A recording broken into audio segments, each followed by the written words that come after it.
Hey everyone, this is Nick from Apicella Auto Sound, back with another video. This time it's on a beautiful 2019 BMW i8 Roadster. And what we did to this car was, full sound system upgrade as usual, along with some ground effects installation. We're going to stick to the audio installation for this video.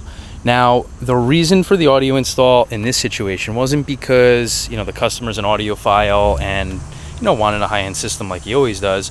He actually just, bought the car and realized, excuse my language, holy shit, the OEM Harman Kardon system is absolutely unbearable and unacceptable. Considering it's a convertible, it was not loud enough at all, and it sounded horrific. Part of what contributed to this that we found was the fact that, while they do brand it as Harman Kardon, it is actually not like any of the other Harman Kardon systems that BMW does, which, most average consumers find, acceptable. Most of our customers, rip that stuff out right away.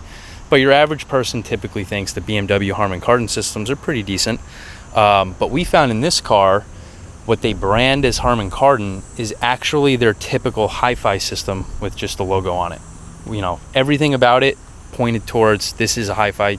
The BMW Hifi, which is their entry-level system, and we're not really sure why, but considering it's a convertible and he paid extra for the Harman Kardon, it was pretty disappointing for him, and he contacted us to make it sound right. So getting into this thing, which is pretty tricky.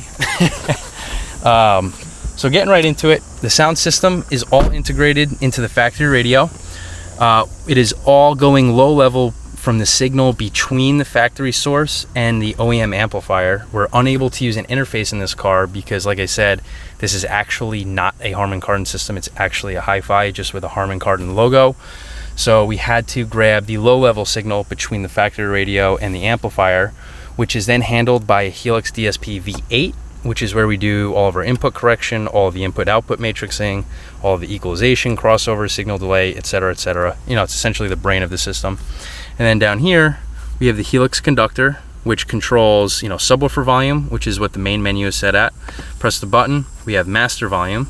Press the button again, we have rear speaker volume. Press the button again, and we have our presets, top up, top down, etc., etc. Now, we did illusion audio throughout the entire car. We did some of their carbon components all around, but what I really want to talk about and show you guys is part of, again, what contributes to this car not sounding so great out of the factory. Most BMWs have, I'm gonna have to get under here, but has a mid-range speaker here in the door and then a tweeter in the cell panel. Let me lower this a bit so it looks a little normal. So yeah, in the door, we'll usually have a mid-range behind the handle and then a tweeter up by the glass. This car, has both of them right here. Not much different. But what is very different from typical BMWs is usually the mid-bass driver is a shallow 8-inch that is located, under the seat. In this car, that is not the case. They do not have the mid-bass driver located under the seat in this car. Where they do keep it is actually in the storage compartment that is located behind the seats, which would normally be, right here, but we have it blocked off with our beauty panel.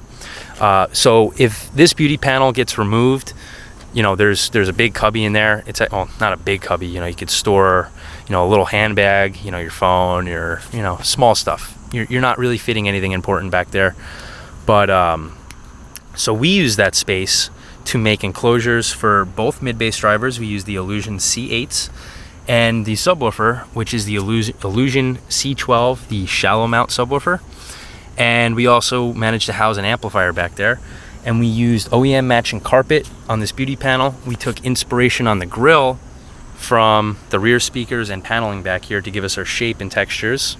And we also retained the OEM ambient lighting that the customer requested, which isn't just a regular light. It also turns different colors to indicate different, modes the car is in, stuff like that. So the customer wanted to retain that. And yeah, I think that's pretty much it. Let us know what you think, and let us know in the comments what you want to see in the future going from here. Thank you.